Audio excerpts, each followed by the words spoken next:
Me, because you're going to see Mummy. Tristan's brown eyes lit up. Yay! We're going to see Mummy! He smiled. You certainly are, I said.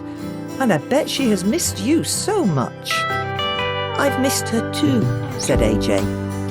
As well as being the eldest, he was the quieter, more sensitive of the three boys. As Di didn't have a car, they were being picked up by their social worker, Jane, and taken back to their flat. Now, Jane's going to be here any minute to take you to Mummy, I told them. Do any of you need the toilet? They shook their heads. Are you sure? I asked, as I could see Tristan doing what I'd come to recognise as the little dance he did when he desperately needed a wee. Come on, Tristy, I said. Let's go and try, just in case. I was just helping him dry his hands when there was a knock at the door. That'll be Jane, I yelled. Sure enough, Jane, a friendly, kind woman in her 40s, was standing there. Hello there, she grinned. Are you ready to go, boys? Mummy's waiting for you at home. I gave them each a cuddle. It's been lovely getting to know you boys, I said to them. Enjoy being back home with Mummy. Can we come back and play with your cars again? Asked Samuel. Of course you can, Flower, I smiled. Your mum can pop round for a cup of tea and you can come for a play whenever you want. They all nodded.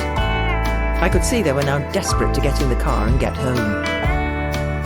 I got the boys into car seats in the back of Jane's car while she loaded their stuff into the back. They're going home with one extra bag, I explained to her. There's a couple of books and their favourite cars that they got attached to that I want them to have, plus a few bits of clothes that I had lying around. That's kind of you, Maggie, she smiled. I'm sure Di will appreciate that. I'm sure it's always a struggle with 3 mouths to feed, I replied. As she drove off, 3 little faces peered at me through the window. Bye, boys, I waved. They'd only been with me a few short weeks, but I knew I was going to miss them terribly. However, as I walked back into the quiet house, I sank down onto the sofa and gave myself a few minutes to enjoy the peace. It had been an easy placement in terms of the fact that the boys hadn't suffered abuse, neglect, or trauma.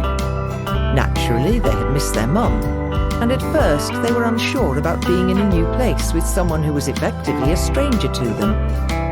But, unlike many of the children that I fostered, they were happy, settled children, and they'd adapted well.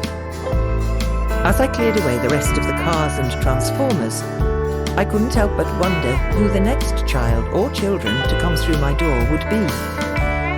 Now the boys had gone, Becky would be putting me back on the available list for fosterers, so I imagined it wouldn't be too long before I got a call. Sadly, the need is so great for foster carers, particularly experienced ones like me who had been doing it for years, that it's rarely more than a few days before I'm offered a new placement.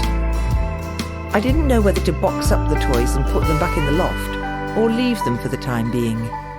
Over the years I'd been fostering, I'd collected toys and games to suit all ages, from babies right up to teens.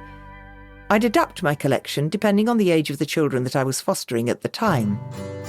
I decided to leave them for now, until I knew more about who my next placement would be. I stripped all the beds and put the towels in the wash.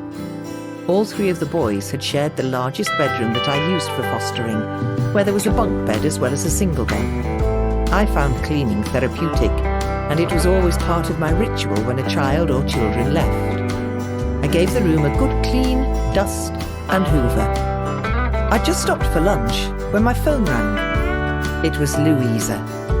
Louisa had come to me as a 13-year-old after her parents had tragically died in a car crash. She'd stayed with me for years, and I treated her as if she was my own biological daughter.